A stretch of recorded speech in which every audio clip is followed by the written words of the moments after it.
Cheguei aqui na igreja com uma dor muito forte na sola do pé, e essa dor há muito tempo que eu venho sentindo essa dor, e principalmente quando eu calço tênis ou sapato, fico umas 2, 3 horas, começa a doer, aquela dor forte, e não tem nada machucado, e o sapato eu pensei que era porque é apertado, mas não é.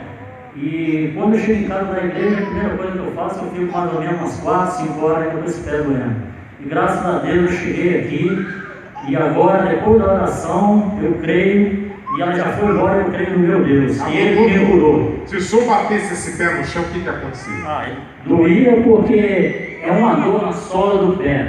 Sola do pé. Horrível. Quanto tempo mesmo? Já tem bastante tempo. Quanto mais ou menos? Mais ou menos um ano e pouco, entendeu? É isso, pessoal. E ela sempre vem e volta. Eu não podia calçar sapato muito tempo. 2, 3 horas, entendeu? Aí começa a doer. Era o pé direito ou esquerdo? Direito.